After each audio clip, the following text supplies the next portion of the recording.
1939-1945. 6 années de conflit à l'échelle du globe. Des millions d'hommes et de machines dressés dans un face-à-face titanesque. Des chefs de guerre déterminés à vaincre à tout prix. Sur terre, sur mer, dans les airs, des moyens de destruction sans précédent. Des populations civiles au cœur de la tourmente.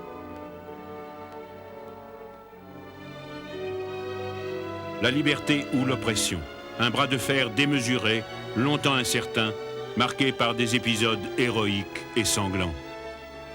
Enfin, la victoire des Alliés, combattants, résistants, peuples libérés, sur les forces de l'Axe, fascistes et nazis.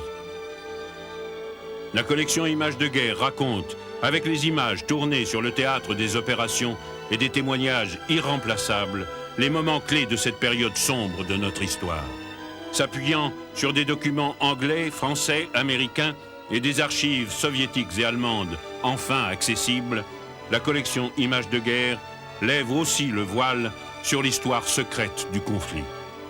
Images de guerre, la plus complète des collections vidéo sur la Seconde Guerre mondiale.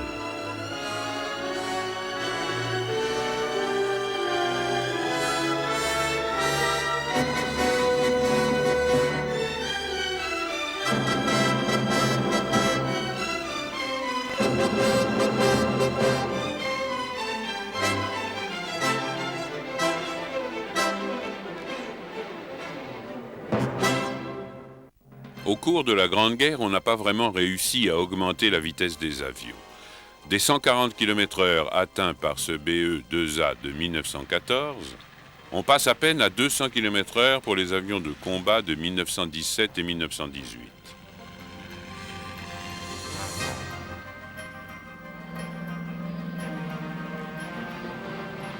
Par contre, la gamme des appareils s'est considérablement élargie.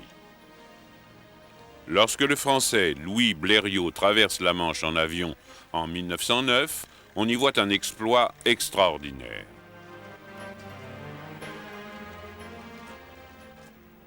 Et pourtant, 10 ans plus tard, les Anglais Alcock et Whitten Brown réussissent la traversée de l'Atlantique et font un atterrissage forcé sur la côte irlandaise dans leur bombardier Vickers Vimy transformé.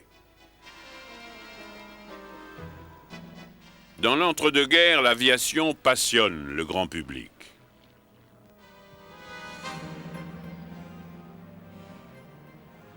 Des pilotes comme l'américain Lindbergh, le français Jean Mermoz et l'anglaise Amy Johnson ouvrent la voie des airs autour du monde. À leur suite, les compagnies aériennes rapprochent les peuples les uns des autres et augmente de manière considérable la vitesse des communications autour du globe. Les avions volent de plus en plus vite et de plus en plus haut. Les états-majors militaires prévoient un bel avenir aux forces de bombardement embryonnaires créées entre 1914 et 1918. Dans les années 20 et 30, les théoriciens de l'aviation pensent que le bombardier pourra tout seul gagner les guerres en frappant au cœur d'un pays ennemi. Mais l'avion de combat a toujours un rôle important à jouer. La victoire à terre implique, en effet, la maîtrise des airs.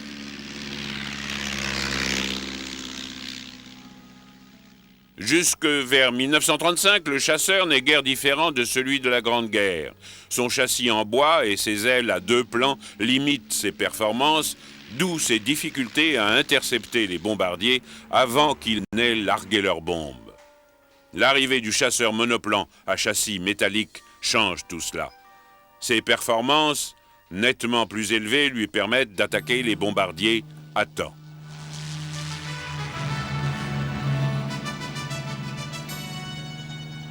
D'autant plus que, grâce à l'invention du radar, on peut désormais être alerté de l'approche des bombardiers beaucoup plus tôt qu'avec les anciennes méthodes basées sur le son. À la déclaration de la guerre, les Allemands ont un chasseur de première classe, le Messerschmitt 109, qui a déjà fait ses preuves en Espagne au cours de la guerre civile. Le 109, Émile, qui entre en service en 1939, peut atteindre des vitesses de près de 600 km/h.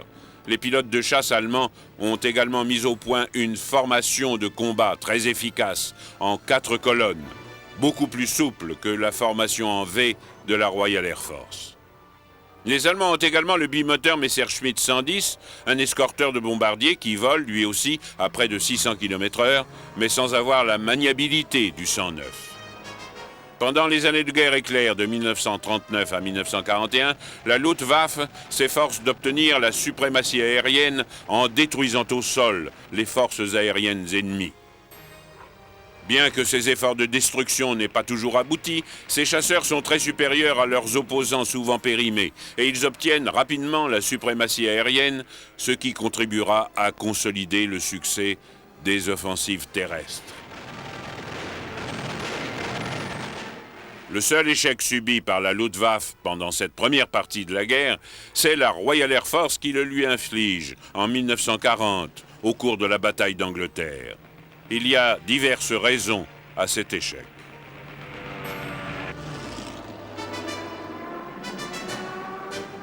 La RAF a 2 chasseurs qui sont à égalité avec ceux de la Luftwaffe. Le Hurricane, de construction soignée, est plus maniable que le Messerschmitt 110. Le Supermarine Spitfire, avec ses mitrailleuses de 7 mm, n'a pas la puissance de tir du Messerschmitt, armé de mitrailleuses lourdes et d'un canon de 20 mm. Par contre, la vitesse de pointe du Spitfire est équivalente à celle du Messerschmitt 109 et ses commandes sont plus nerveuses, en haute altitude. Le cockpit est également moins étroit. Ainsi, les 2 appareils offrent des performances similaires.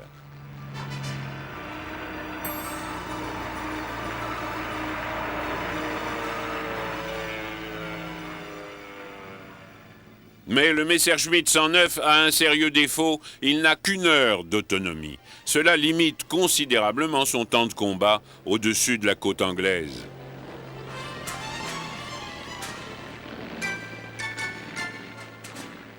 Par ailleurs, en plus d'un système de commandement et de contrôle très efficace, les stations de radar anglaises donnent l'alerte à temps, ce qui permet souvent aux chasseurs de la RAF de gagner de l'altitude sur leurs opposants. Et de fait, cela va coûter cher à la Luftwaffe de n'avoir pas maintenu ses attaques contre les radars. Les chasseurs de la RAF sont vainqueurs dans la décisive bataille d'Angleterre, mais ils n'obtiennent pas le même succès l'année suivante, en 1941. Ils attaquent la Luftwaffe par des raids en mouvement tournant de l'autre côté de la Manche afin d'attirer les avions de combat allemands dans les airs. Mais les Allemands qui opèrent maintenant à proximité de leur base au nord de la France ont davantage de carburant disponible pour le combat que leurs ennemis. L'invasion de la Russie par Hitler en juin 1941 réduit néanmoins le nombre des chasseurs allemands sur le front de l'Ouest.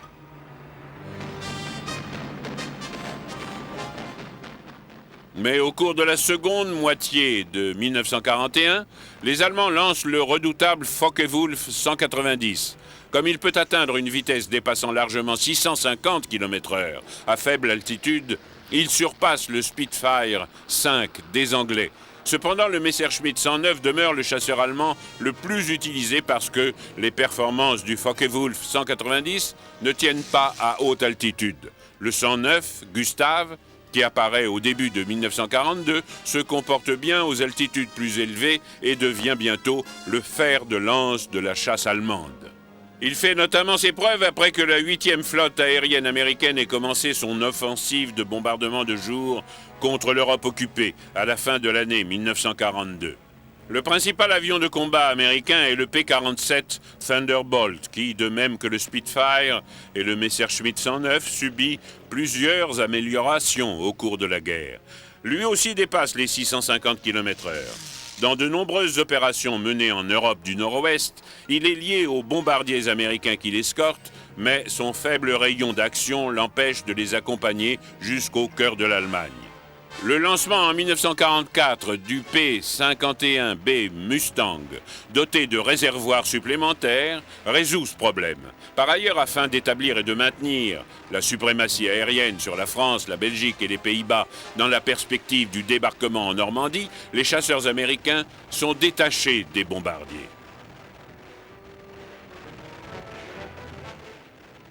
Simultanément, la RAF lance le Hawker Tempest, qui, comme les versions ultérieures du Thunderbolt, peut voler à plus de 720 km/h. Sur le front de l'Est, les Allemands ont la maîtrise du ciel jusqu'en 1943.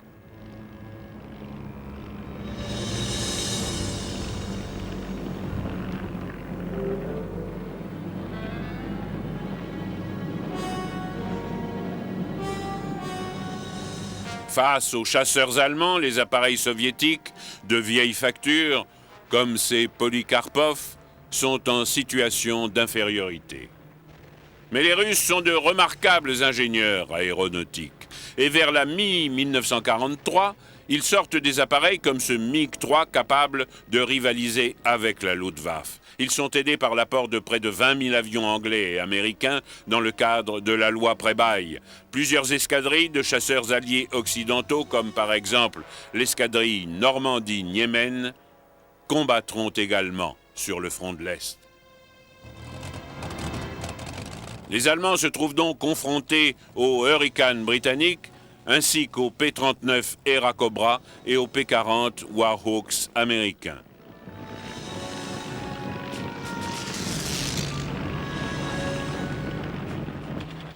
Dans les premiers mois de la guerre en Afrique du Nord, les poussifs CR-42 italiens se lancent à l'attaque des Gloster Gladiator britanniques qui ne valent guère mieux.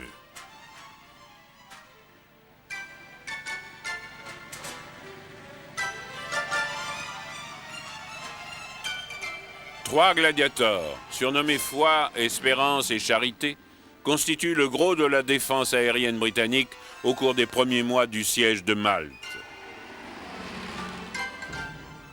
Dans la guerre du Pacifique, ce sont les chasseurs japonais Mitsubishi Zero qui tiennent le haut du pavé au cours de la première partie du conflit. Contrairement à ce qu'auraient cru les Occidentaux, les pilotes japonais s'avèrent tout aussi compétents que leurs adversaires. L'année 1944 voit l'apparition du Météore britannique, un chasseur à réaction qui s'attaque aux V1, les bombes volantes allemandes. Le tout premier avion à réaction, le prototype Heinkel 178, est mis au point par les Allemands en août 1939. Les avions à réaction de la RAF ont volé pour la première fois en mai 1941, bien longtemps avant ce Gloster Whittle.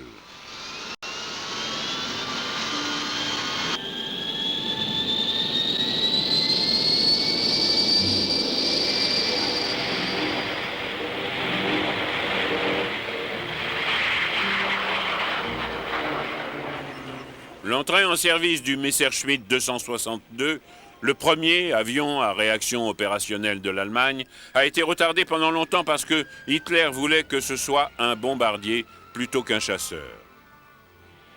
Les Allemands lancent également l'Arado 234, surnommé le bombardier du Blitz.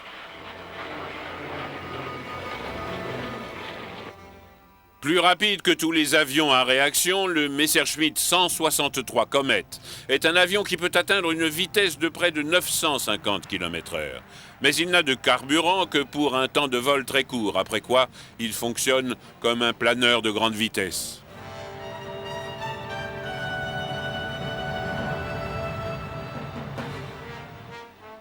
Les Américains, eux aussi, ont mis au point un chasseur à réaction, le Lockheed P-80 Shooting Star, mais sa mise en service ne sera effective qu'au dernier jour de la guerre. De 1939 à 1945, les avions sont utilisés pour détecter les cibles et contrôler les tirs d'artillerie comme ils le faisaient déjà pendant la Grande Guerre. Les communications radio, devenues plus efficaces au cours de la guerre, rendent les avions beaucoup plus opérationnels.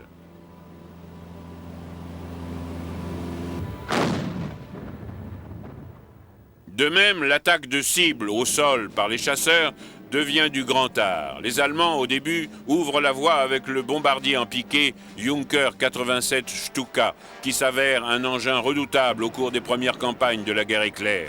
Il travaille étroitement avec les formations de Panzer en tant qu'artillerie aérienne et sa sirène est fréquemment utilisée pour terrifier les troupes au sol.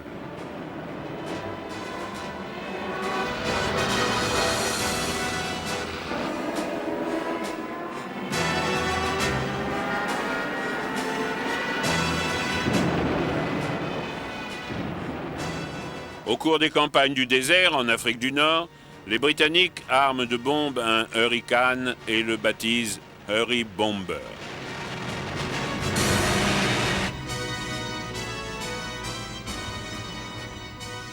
Les Britanniques, tout comme les Allemands, utilisaient leurs appareils d'attaque au sol comme des démolisseurs de chars, en les équipant de canons tirant des munitions pouvant percer les blindages. Les avions pouvant tirer des roquettes, comme le Hawker Typhoon, sont également largement utilisés au cours de la deuxième moitié de la guerre, notamment pendant la campagne 1944-1945 en Europe du Nord-Ouest.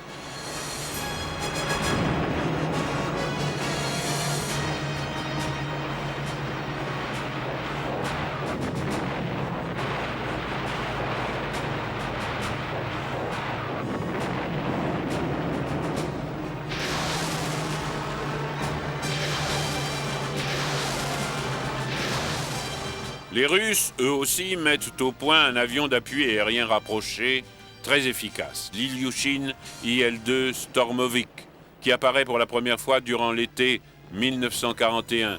Il sera largement modifié à la suite de ses premiers combats. En 1944, l'appui aérien rapproché est devenu hautement sophistiqué, avec des escadrilles qui opèrent en liaison radio avec les troupes avancées. Les Alliés disposent d'un tel nombre d'avions qu'ils mettent en place un système de stations-taxi. Les chasseurs bombardiers font la queue pour être orientés sur leur cible.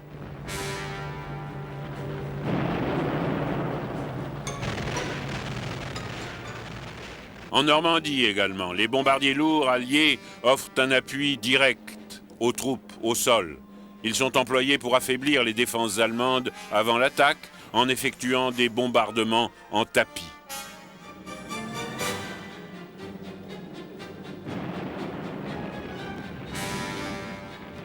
Mais il arrive parfois qu'un bombardement manque de précision et atteigne des troupes alliées. Par ailleurs, les dommages que les bombardiers causent au sol ralentissent souvent l'avance.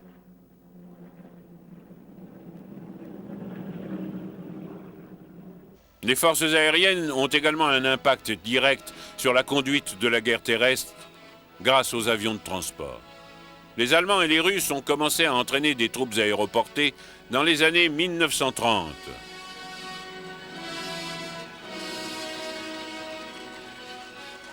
Ce sont les Allemands qui les utilisent pour la première fois au combat pendant leur invasion de la Norvège en avril 1940.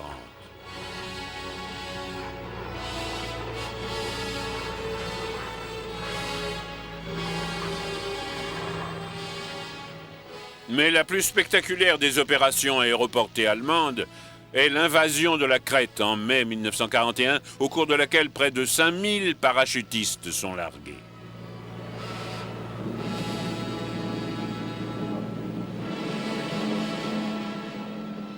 Les pertes infligées aux avions de transport Junker 52 dissuadent cependant les Allemands de monter beaucoup d'autres opérations de ce type sur une large échelle. Les Britanniques et les Américains commencent eux aussi à utiliser les troupes aéroportées pour faciliter les débarquements. Il en est ainsi, en particulier, en novembre 1942, à l'occasion du débarquement en Afrique du Nord. Au printemps 1944, les divisions aéroportées alliées vont jouer un rôle décisif dans le débarquement en Normandie. Ces forces sont également destinées à frapper un coup décisif contre les Allemands en Hollande en septembre 1944. L'opération échoue parce que les forces terrestres n'ont pu faire à temps la jonction avec les parachutistes britanniques et polonais à Arnhem.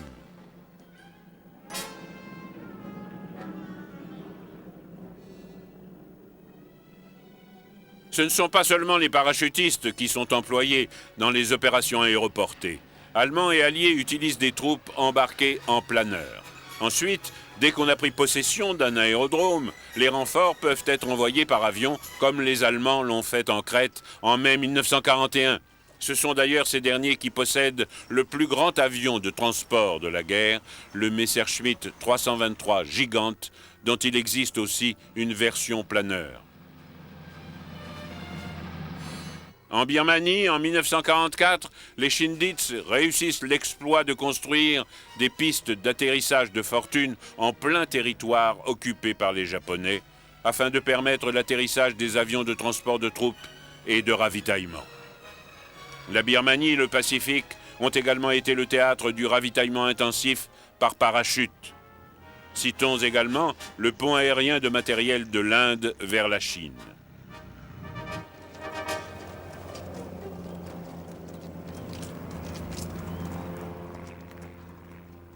Au début des années 1920, le général américain Mitchell a effectué toute une série de démonstrations pour prouver l'efficacité des avions contre les navires.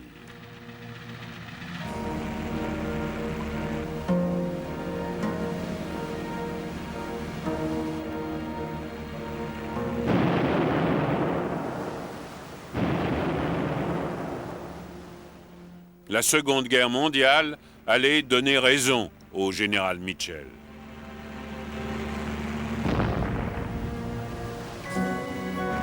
C'est le porte-avions qui va transformer la guerre navale en prenant la place du cuirassé comme principale plateforme armée de la marine.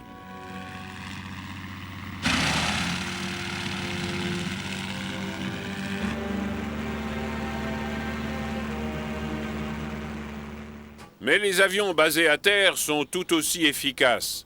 En Méditerranée, la Royal Navy, dans ses efforts pour maintenir le ravitaillement de Malte, subit notamment les assauts des avions opérant depuis l'Italie du Sud et la Sicile.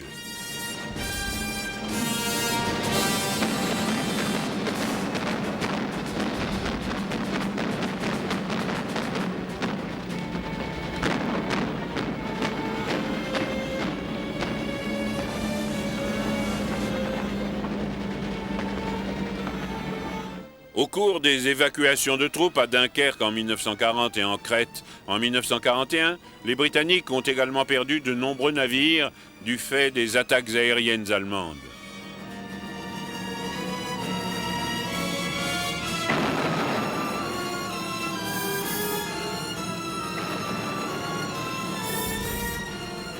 Ils perdent également leurs navires Prince of Wales et Repulse lors d'un raid aérien japonais au large de la côte de Malaisie en décembre 1941. Ce sont des bombardiers lourds britanniques qui finissent par couler le cuirassé allemand Tirpitz, pendant longtemps principale menace au convoi de ravitaillement vers la Russie. La bombe qu'ils ont utilisée pèse 5400 kilos. Elle est surnommée Tallboy.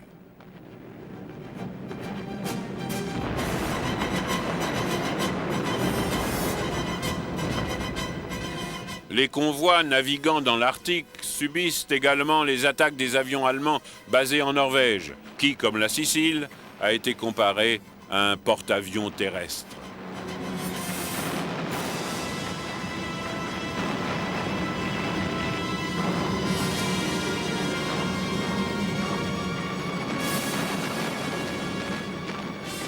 Les cuirassés eux-mêmes sont dotés d'armements anti-aériens encore plus perfectionnés et les pertes d'avions sont élevées. À la fin 1941, les escadrilles anti-navires de la RAF, principalement composées de Beaufort, ont souffert un taux de perte nettement plus élevé que toutes les autres divisions.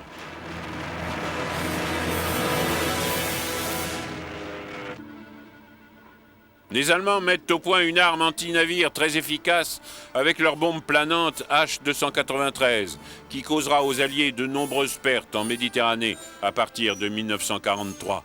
Les Britanniques mettent au point une autre arme anti-navire, la bombe Highball, qui fonctionne selon le même principe que la bombe ricochante utilisée par la RAF lors des célèbres raids contre les barrages en 1943.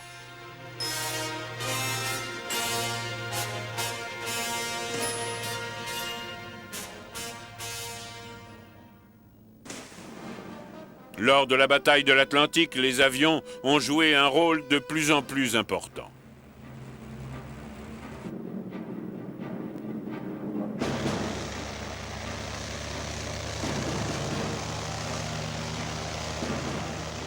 Au cours de la première moitié de la bataille, les Focke-Wulf Condor allemands, basés à l'ouest de la France, sillonnent l'Atlantique en tous sens grâce à leurs longs rayons d'action ils dirigent les sous-marins vers les convois et attaquent eux-mêmes les navires avec succès.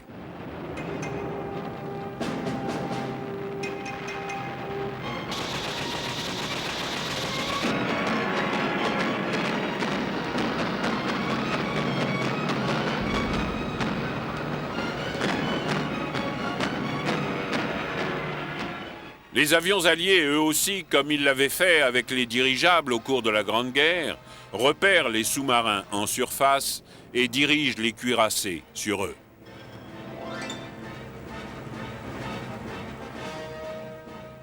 Les sous-marins allemands en surface étaient vulnérables aux attaques aériennes, ce qui fait que la moitié d'entre eux seront coulés au cours de la guerre. La RAF a mis au point le Lee Light, un système de projecteurs fixé sous le fuselage pour attaquer de nuit les sous-marins allemands en surface. Le tournant décisif de la bataille de l'Atlantique intervient en mai 1943, lorsque les Allemands sont forcés de replier temporairement leurs sous-marins. Ce retrait est dû au bon résultat de la lutte anti-sous-marine menée par les Alliés, par air et par mer. Les avions de patrouille maritime américains B-24 Liberator, à très long rayon d'action, jouent un rôle essentiel en comblant définitivement ce qu'on appelle la brèche noire, cette zone de l'Atlantique Nord qui jusque-là n'était pas couverte par les avions basés à terre. Si l'on a mis si longtemps à déployer en nombre suffisant les avions de patrouille maritime B-24, c'est parce que cet appareil jouait aussi le rôle de bombardier stratégique, qui était considéré comme primordial. Pendant la guerre de 14-18, les Zeppelins et plus tard les bombardiers allemands avaient attaqué l'Angleterre. En réponse, les bombardiers français et anglais avaient frappé des cibles en Allemagne occidentale. On avait acquis la certitude que les bombardements pouvaient ébranler la volonté belliciste d'un pays. Mais ces bombardements sous-entendent des attaques contre la population civile, considérées comme contraires aux lois de la guerre. Dans les années 1930, les bombardements de Madrid et de Guernica pendant la guerre civile espagnole contribuèrent à convaincre les gens que les bombardiers domineraient les futures grandes guerres. Cette opinion fut renforcée par les attaques aériennes japonaises sur les villes chinoises, telles que Shanghai et Nankin, en 1937. Ce qu'on craignait le plus, c'était que les forces aériennes emploient des bombes à gaz. En conséquence, dès que les rumeurs de guerre en Europe se précisent, une fois de plus, les nations commencent à distribuer des masques à gaz à la population civile. Et pourtant, dès que la guerre éclate en 1939, les nations combattantes donnent des directives strictes à leurs forces de bombardement. Celles-ci ne peuvent attaquer que des cibles militaires et doivent éviter les dommages collatéraux à la population civile. Mais au cours des 3 semaines qu'a duré la campagne de Pologne, la Luftwaffe bombarde Varsovie. Les Allemands se justifient en disant que la capitale polonaise est devenue une cible militaire à partir du moment où elle a refusé de capituler.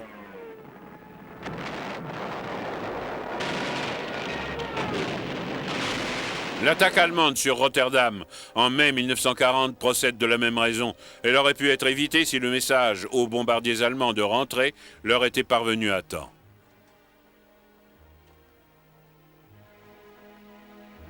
Au cours de la bataille d'Angleterre, les principales cibles des bombardiers allemands sont les aérodromes, les stations radars, les docks et les usines d'aviation.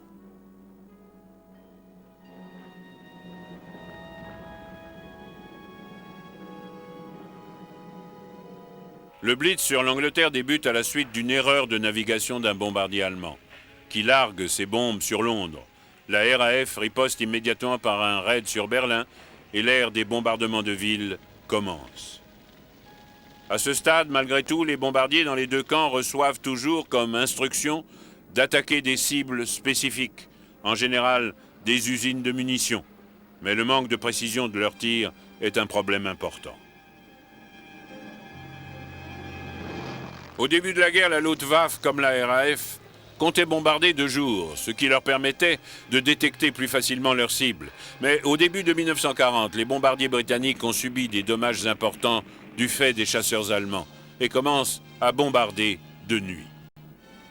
Les Allemands leur emboîtent le pas en septembre 1940 pour la même raison. La navigation qui se fait au jugé n'en est que plus approximative. Les viseurs de bombardement ne sont guère différents de ceux de 1918 et tout aussi imprécis. Au cours de l'été 1941, un rapport britannique sur la précision des bombardements établit que 10% seulement des bombardiers larguent leurs bombes dans un rayon de 8 km de leur cible en Allemagne occidentale. Il faut manifestement améliorer la navigation. Malgré tout, comme les usines de munitions sont généralement situées près des zones urbaines ou dans les zones urbaines même, il est inévitable que les civils en pâtissent.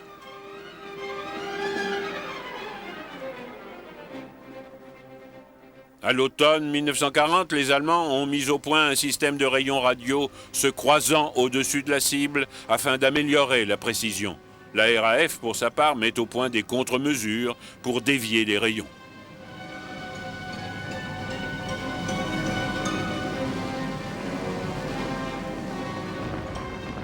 Au printemps 1942, la RAF lance un système similaire appelé G, qui est intégré à un nouveau type de bombardier lourd. Au début de la guerre, la Luftwaffe, comme la RAF, ne possédait que des bombardiers mi-lourds analogues au Heinkel 111 et au Vickers Wellington. Ces appareils ont une portée et une charge utile limitées. Les Allemands, n'ayant envisagé la guerre que contre les pays voisins, avaient estimé qu'il n'y avait pas de réel besoin de bombardiers lourds à long rayon d'action. Par ailleurs, cela permettait de construire davantage de bombardiers légers. Bien entendu, ils reviennent plus tard sur cette décision pendant la guerre, mais les bombardiers lourds tels que ce Heinkel 177 n'ont jamais vraiment dépassé le stade de prototype, tant étaient nombreuses les demandes prioritaires contradictoires pour de nouveaux types d'avions. La RAF, elle aussi, s'était d'abord concentrée sur les bombardiers mi-lourds pour tenter d'égaler la Luftwaffe en nombre. Toutefois, à la fin des années 1930, avaient été dessinés les plans de bombardiers lourds. Ceux-ci sont mis en service au cours de la première moitié de 1941, puis au printemps 1942 est lancé l'Avro Lancaster, qui va devenir l'un des meilleurs bombardiers de la guerre. Tout au long de cette période, Churchill a considéré que l'aviation de bombardement de la RAF était le seul moyen direct de riposter à l'Allemagne et de faire diminuer la pression sur les Russes. Sous réserve qu'elle dispose d'un nombre suffisant de bombardiers lourds, la RAF pourrait détruire l'économie allemande et démoraliser sa population en attaquant les villes. Le problème, c'est que les bombardiers ne représentent pas les seuls besoins en avions de la Grande-Bretagne. En particulier, les Britanniques ont désespérément besoin d'un plus grand nombre d'avions de patrouille maritime pour la poursuite des sous-marins allemands dans l'Atlantique. On ne peut donc accorder la priorité absolue à la fabrication des bombardiers. En février 1942, l'aviation de bombardement de la RAF a un nouveau commandant, réputé pour son franc-parler, et plus connu sous le surnom de Bomber Harris. Avec son état-major, il est convaincu que la politique du bombardement de zones ou destruction des villes pourra réduire l'Allemagne à néant et permettre d'assurer la victoire ultime sans de trop grandes pertes des forces terrestres. Ils ont semé le vent et nous allons récolter la tempête. Cologne, Lubeck, Rostock, those are only just the beginning. Afin de faire la preuve de ce qui pouvait être réalisé s'il disposait d'un nombre suffisant de bombardiers, Harris lance 3 raids d'1 millier de bombardiers à la fin de mars 1942. Mais la RAF ne peut poursuivre des raids de cette ampleur et ne pourra pas le refaire avant la mi-44. Entre-temps, les bombardiers britanniques se heurtent à un système allemand de défense antiaérienne de plus en plus efficace. Un réseau composé de radars, de projecteurs, de canons antiaériens et de chasseurs de nuit est organisé dans les zones qui couvrent les approches vers l'Allemagne et ses grandes villes.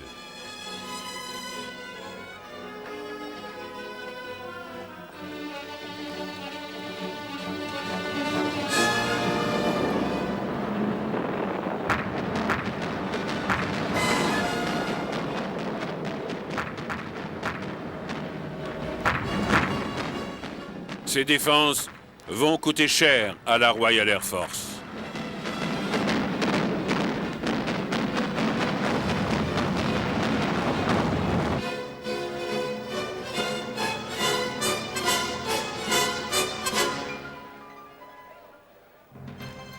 Pour appuyer cette campagne, Harris se tourne maintenant vers les Américains, dont la 8e flotte aérienne se constitue en Grande-Bretagne. Sa principale force réside dans le Boeing B-17, la forteresse volante. Si ce bombardier ne peut transporter le même chargement de bombes que le Lancaster de la RAF, il est doté d'un armement beaucoup plus défensif. Les Américains estiment qu'ils peuvent attaquer l'Allemagne de jour et utiliser les armements du B-17 pour réduire à l'impuissance les chasseurs ennemis. Les B-17 de la 8e flotte font leur début à la mi-août 1942, mais il va falloir plusieurs mois avant qu'ils soient suffisamment nombreux pour lancer de grandes attaques contre l'Allemagne. Pendant ce temps, ils se contentent d'acquérir l'expérience des opérations au-dessus de la France, de la Belgique et des Pays-Bas. Les premiers résultats sont concluants, notamment en ce qui concerne la précision des bombardements, qui est due aux viseurs Norden dont sont équipés les avions américains.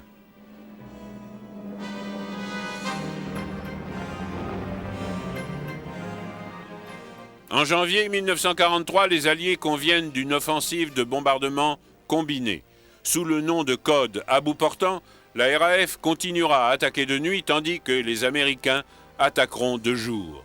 Les bombardements auront donc lieu 24 heures sur 24. À bout portant est lancé par la RAF en mars 1943.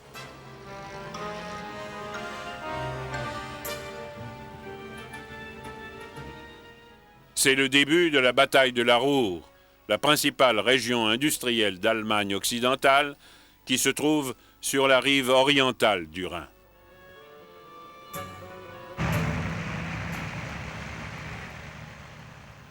La bataille va durer 4 mois, mais le résultat n'est guère concluant. Les fumées industrielles, les efficaces défenses antiaériennes allemandes en sont les causes principales. Mais la RAF a également sous-estimé la capacité des Allemands à remettre rapidement en marche les usines.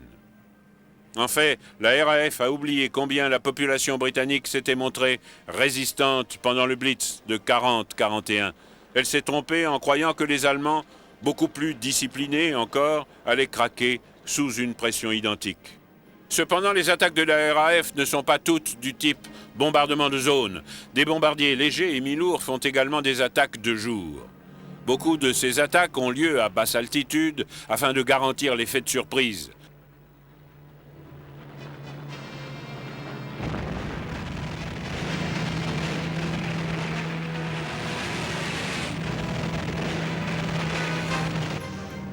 Le bimoteur de Havilland Mosquito, d'une grande souplesse avec son châssis tout en bois, est particulièrement efficace à faible altitude, comme le montre l'attaque sur la prison de la Gestapo à Amiens, dans le nord de la France.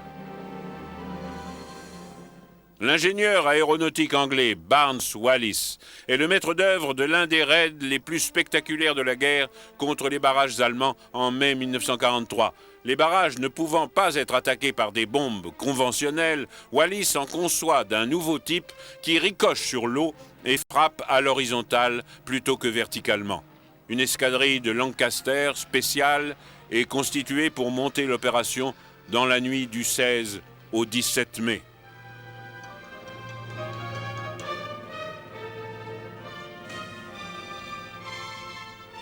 Deux des 3 barrages attaqués sont rompus, mais sur les 19 avions engagés, 8 ne rentreront pas. Malgré tout, l'attaque remonte fortement le moral des escadres de bombardement de la RAF.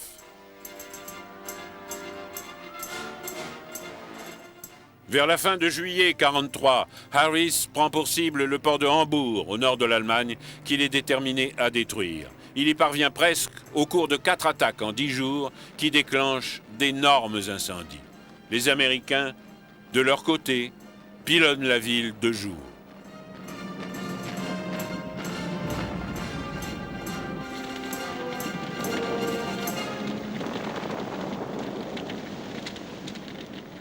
Mais août 1943 est un mois qui va coûter cher aux bombardiers américains. Le 1er août, la 9e flotte aérienne basée en Afrique du Nord lance un raid audacieux à faible altitude contre les puits de pétrole de Ploiești, en Roumanie. Le vol à faible altitude des bombardiers empêche les radars allemands de les détecter pendant qu'ils progressent vers leur cible.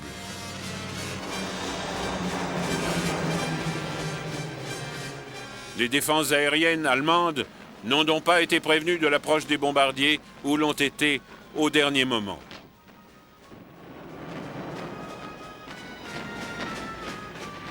Les bombardiers atteignent les puits de pétrole et provoquent des dégâts considérables.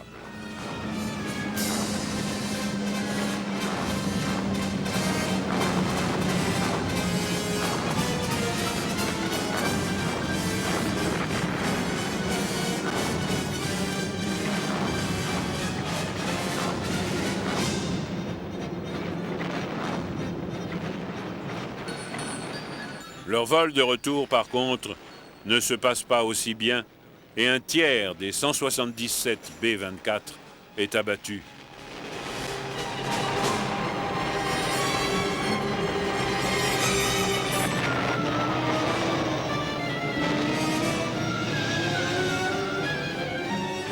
De nombreux autres bombardiers sont gravement endommagés. 2 semaines plus tard, la 8e flotte aérienne frappe une usine Messerschmitt à Ratisbonne et une usine de roulement à billes à Schweinfurt. À nouveau, les pertes sont élevées. Sur les 376 bombardiers engagés, 60 sont abattus et 170 autres endommagés. Aucune force aérienne ne peut continuer à subir des pertes de cette ampleur. En conséquence, la 8e flotte est contrainte de se replier à l'arrière pour se reconstituer. Mais en octobre 1943, les Américains attaquent Schweinfurt à nouveau et une fois de plus, 60 B-17 manquent à l'appel au retour.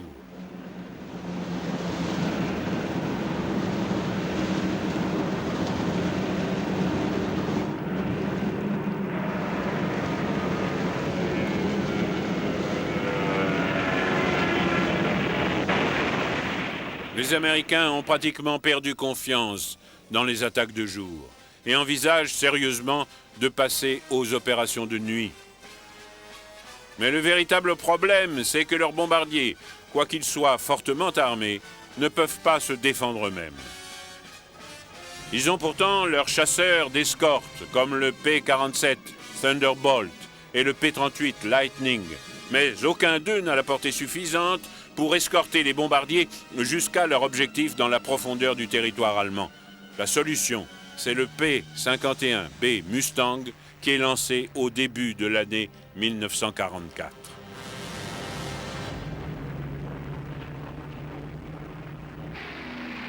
À l'automne 1943, la flotte de bombardement de la RAF lance une grande offensive sur Berlin prévue dans le cadre de l'opération à bout portant. En raison des défenses encerclant la capitale allemande, ce sera une bataille d'une âpreté encore jamais vue. Plusieurs attaques sont effectuées sur Berlin au cours de l'hiver 43-44. La RAF n'obtient cependant pas le même succès qu'au cours des raids sur Hambourg. Pire, les pertes de bombardiers s'élèvent de manière inquiétante au fur et à mesure de la bataille. Berlin tombe en ruine, mais elle n'est pas détruite pour autant et c'est une bataille perdue pour les bombardiers de la RAF.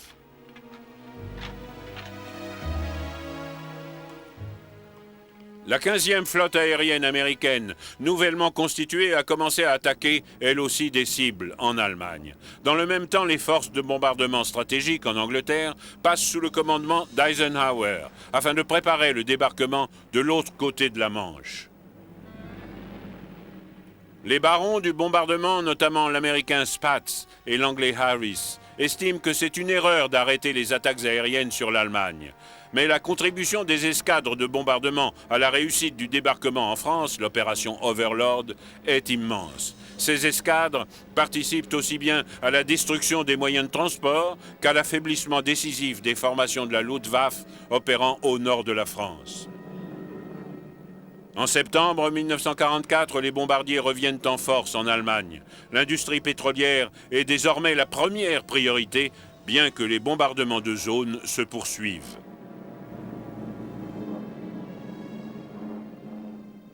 La Luftwaffe continue à attaquer les bombardiers, mais devant le grand nombre de Mustangs, ils ont beaucoup de mal à se défendre. Entre-temps, l'infrastructure de l'Allemagne est détruite petit à petit. C'est néanmoins l'attaque sur Dresde, en février 1945, qui met en cause la déontologie du bombardement de zone. La ville, qui ne présente aucun intérêt militaire, est, en effet, pratiquement détruite, et 50 000 personnes y trouvent la mort.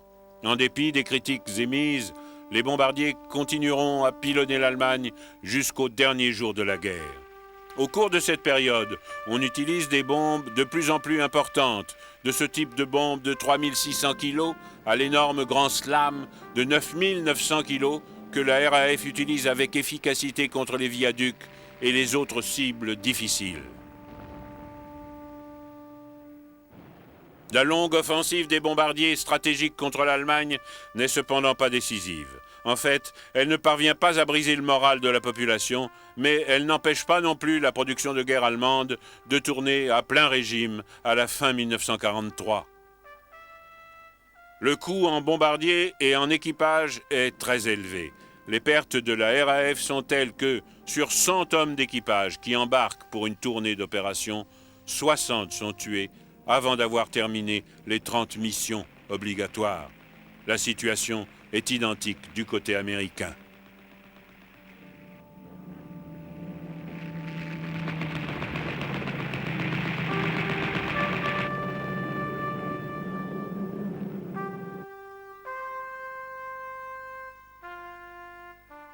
Cependant, si elle n'est pas décisive, l'offensive aérienne a contribué puissamment à la défaite de l'Allemagne hitlérienne. Ce constat compense les pertes élevées en hommes et en appareils.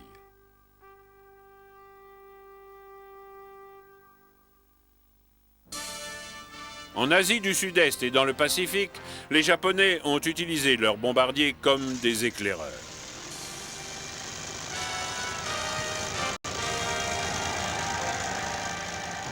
En effet, les Japonais ne considèrent pas le bombardement comme un moyen décisif en soi. Les attaques aériennes, telles que celles menées sur les Philippines ou sur Singapour, ont surtout pour but de démoraliser l'adversaire.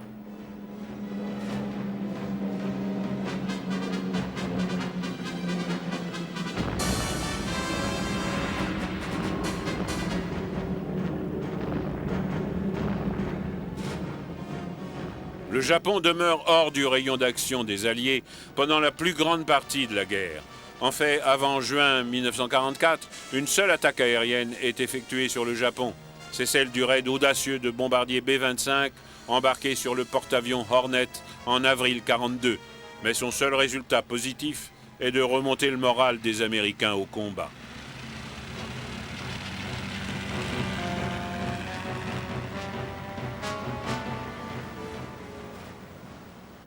Ce n'est que lorsque l'énorme Boeing B-29, qui peut transporter 9 tonnes de bombes sur plus de 4800 km, est lancé en 1944 que les Américains peuvent efficacement atteindre le Japon.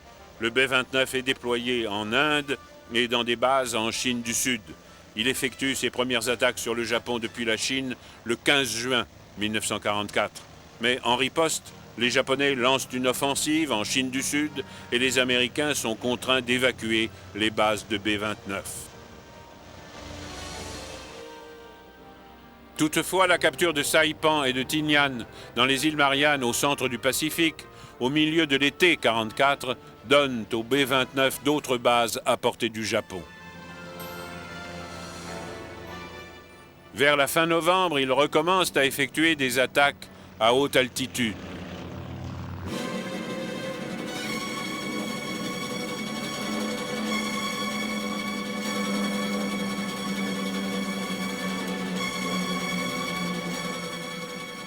Mais les résultats, en termes de précision, sont décevants.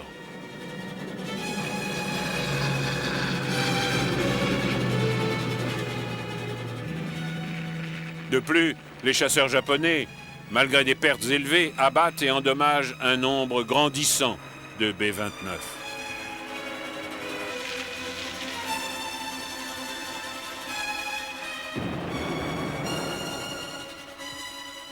Cela oblige l'aviation américaine à n'utiliser les B-29 qu'en bombardement de nuit. Les pilotes reçoivent mission d'attaquer à faible altitude afin d'améliorer la précision du tir. Comme de nombreuses maisons japonaises sont bâties en bois, la majeure partie des bombes sont incendiaires. La première de ces attaques est menée contre la capitale japonaise, Tokyo, dans la nuit du 9 au 10 mars 1945.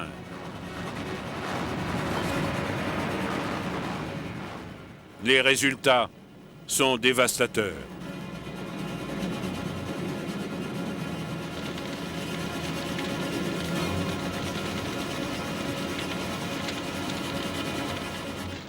La prise d'Iwo Jima à la fin mars 1945 met le Japon à portée des P-51 Mustang. Cela signifie que les B-29 peuvent reprendre les raids de jour et que les B-17 peuvent se joindre à eux.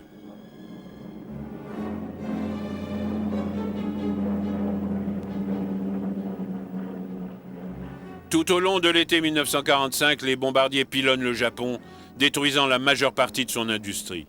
Les Japonais commencent alors à faire de vagues ouvertures en faveur de la paix, mais rien ne laisse prévoir qu'ils acceptent de capituler.